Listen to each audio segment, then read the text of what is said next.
Hi everyone. I wanted to share something that I had been reflecting on during last month's Thanksgiving weekend celebration. So my husband and I had been able to fly to Colorado, and we spent the whole holiday there, and we had just a really beautiful, nourishing, relaxing weekend. And while we were there, I was actually reflecting on a trip that we had taken there exactly 4 years prior. So we traveled there during Thanksgiving weekend of 2019, and we had the opportunity to do a lot of fun things like snowmobiling and dog sledding and things like that. But I remember that because at that point, my drinking had gotten very extreme leading up to that time in my life. And it was very, very difficult for me to get through a day without drinking. At that point, the cravings were very severe, very overwhelming, and I just really struggled to feel present and to fully enjoy myself, no matter what we were doing, no matter how fun it was, no matter how relaxing something could be. And I just remember I was triggered a lot.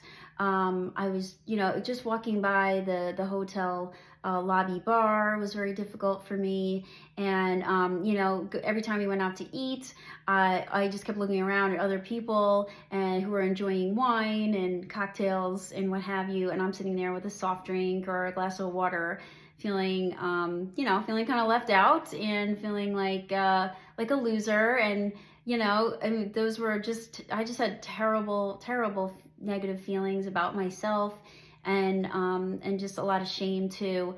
And I had a divided mind on many fronts, and it was really difficult for me. So, and what I mean by that is, I was actively trying to stop drinking during that year, and that was all coming from here, my prefrontal cortex, which is our logical thinking brain.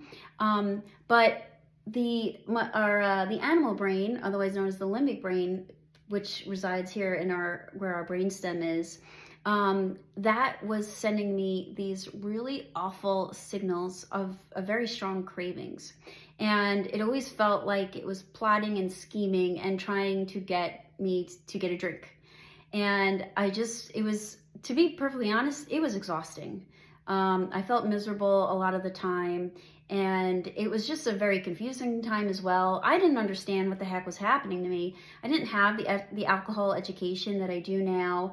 I didn't know yet about gray area drinking coaching and the power of using the nervous system to heal cravings. So it was just a really hard time. And it's just trying to, at that point I was just trying to use willpower just to try and get through a day without drinking. So it was just really interesting to reflect on how wildly different the two trips were. And, right before we went on this recent trip, I took a yoga class, and the teacher was talking about gratitude, and she was saying how, I'm sure you could all look around and find lots of things you're grateful for. She said, but I wonder if you've thought about things you're grateful for that you don't have in your life. And I thought, wow, what an interesting way to look at gratitude. And I immediately got choked up because I was thinking about the upcoming trip that we had.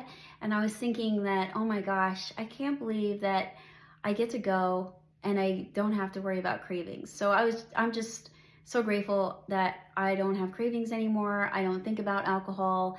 I don't have that pull, that really strong pull towards it anymore. So I'm going to write all about this in my next blog post. I'm going to be talking about what it's like to travel now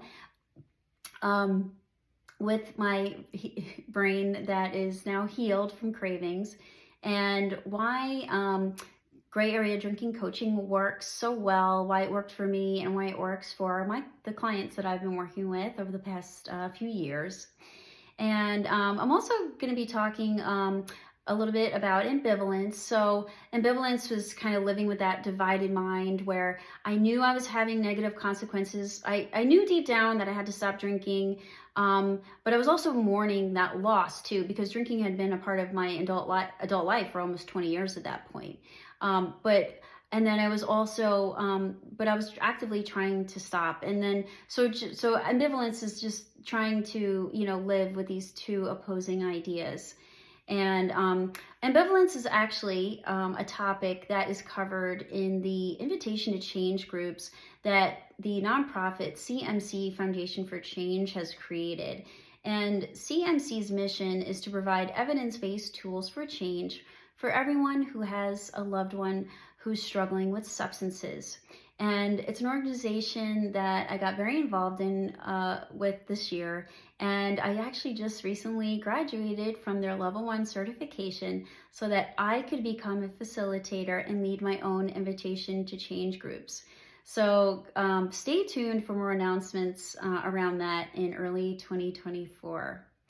I just want to say also, if you have any questions about anything I talked about, please feel free to reach out to me. You can check out my website. I have a lot of great blog posts with a lot of great information on there. And you can also book a discovery call. And that's just a free 20-minute call where you and I can have a chat. We could talk about, we could see if maybe gray area drinking coaching would be a good fit for you, or maybe you just want some resources around drinking, or you want to learn more about Invitation to Change and exactly, how that program works. So please feel free to take me up on that offer. I really do mean it from the bottom of my heart. It's not really about selling the coaching. It's about talking to you and hearing you and what you're going through, because it means a lot to me, and there's no obligation. So thank you so much for watching and for taking this journey with me. And if there's something that you're celebrating this holiday season, I hope you have a lovely holiday and a happy new year. Thank you so much.